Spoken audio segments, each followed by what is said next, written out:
Well, boys and girls, this is the last video for library. I wanted to talk to all of you.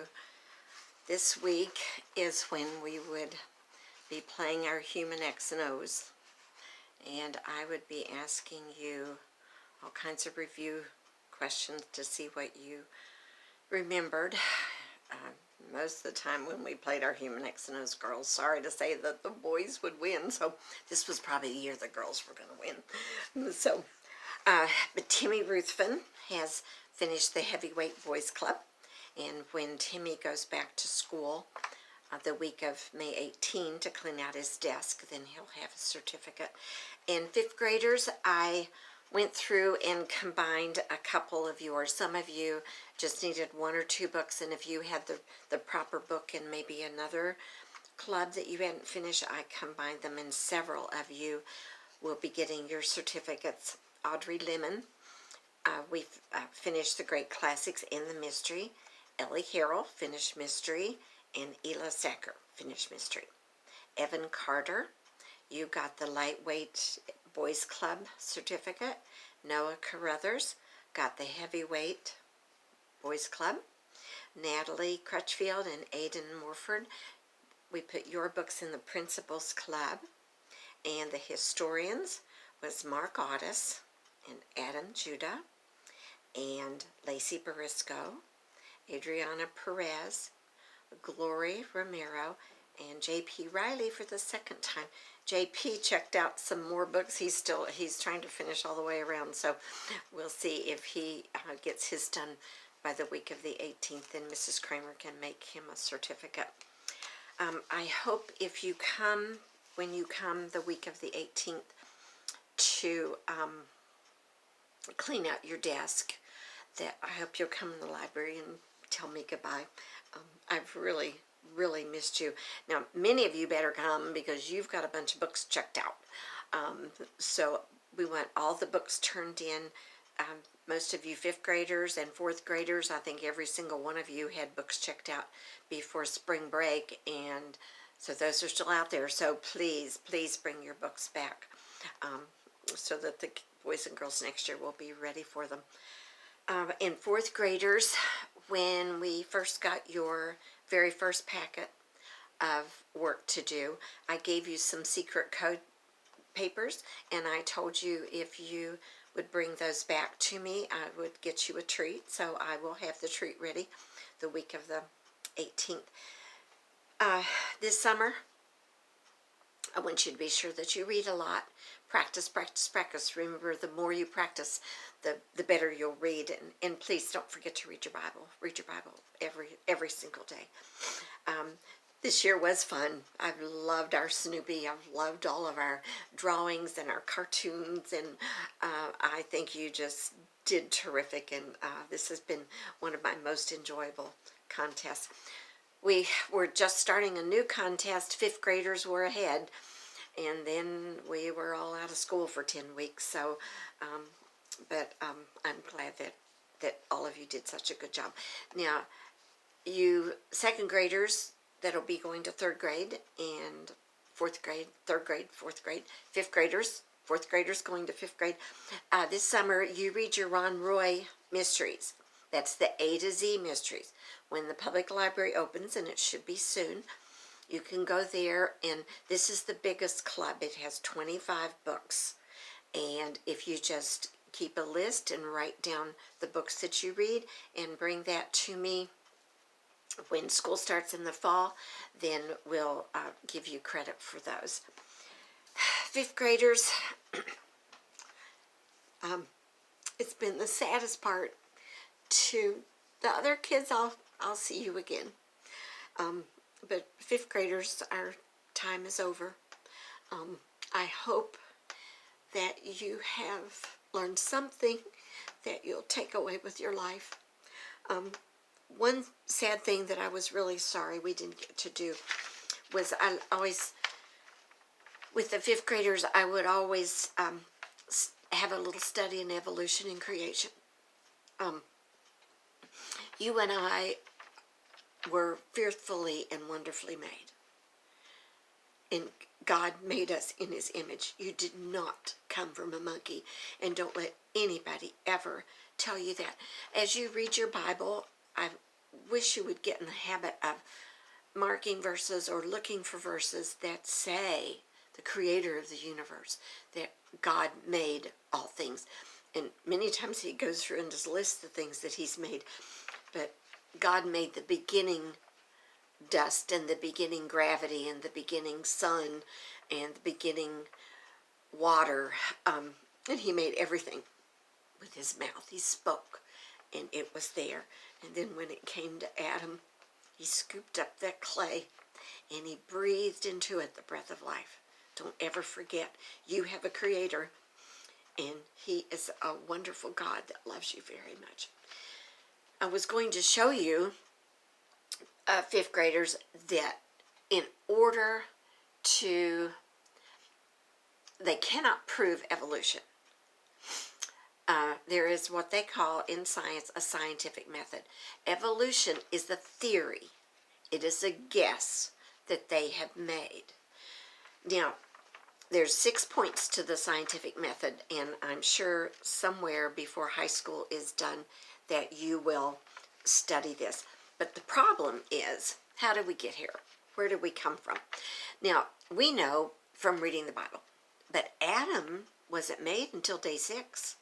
So by the time Adam came, there's water and grass and trees and sun and stars and moon and animals. And so God had to tell Adam where they came from, and God told him. And then Adam was put to sleep, and God took out his rib, and he made Eve. And then Adam had to tell Eve where they came from. But there's the evolutionists say that there was a big bang or all this matter gathered together, but the matter had to come from someplace.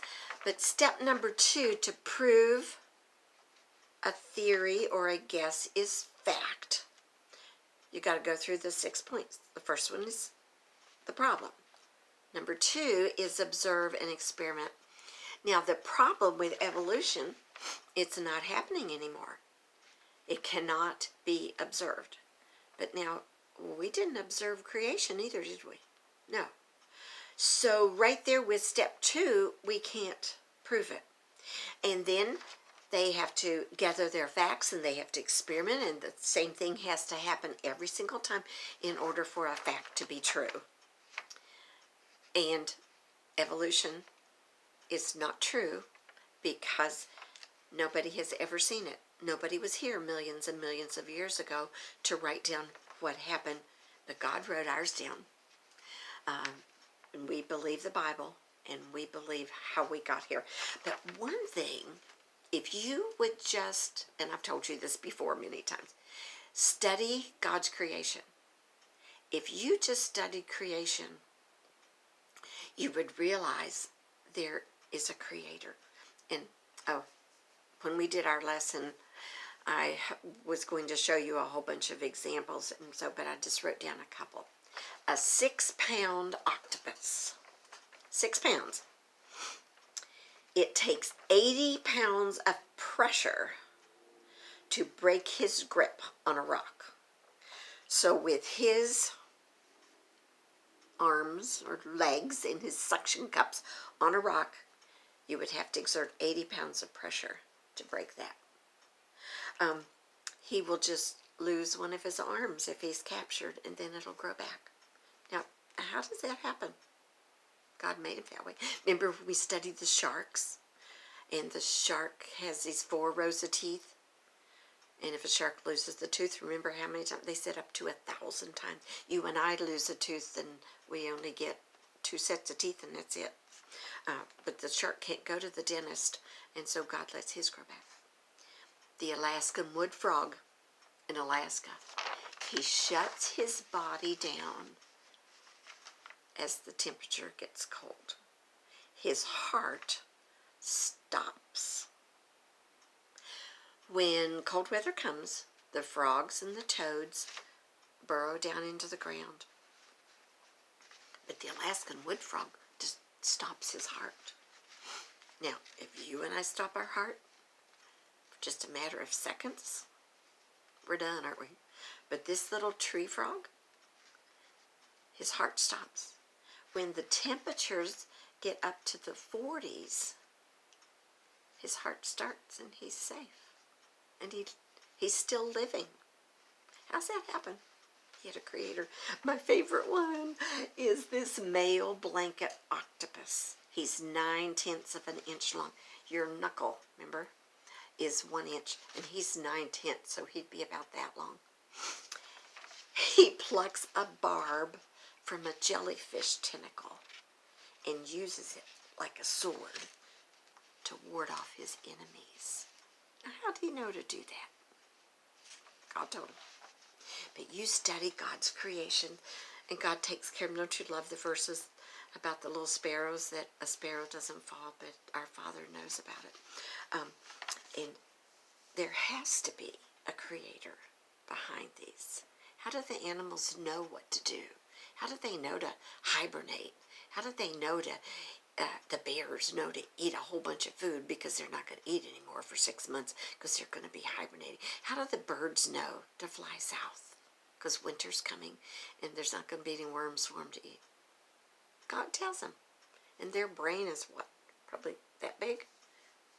We have a wonderful creator. 5th graders, make us proud of you as you grow up. Get on God's side. Don't straddle the fence. Decide what you believe now. You're getting big enough. You're heading to junior high. Junior high days are tough. The devil's after you. He knows he can't get your soul because you're saved. But he wants to ruin your testimony. He doesn't want God to use you. And God made you for a special purpose. God has something for you to do. Find out what it is and do it. Study. Work hard. Be diligent in all of your studies. Everything you do, be diligent. Make your life count. And come back and see us. And we'll be praying for you all the way. And we'll be rooting for you. And you're going to do great. I've loved being your librarian since you were in kindergarten. And I pray that God will use you. God will show you what he wants. All of you be safe this summer. Be careful. Have fun at home. Have fun if you go on vacation. Enjoy. But let God use you. Be good boys and girls. See you later, alligator.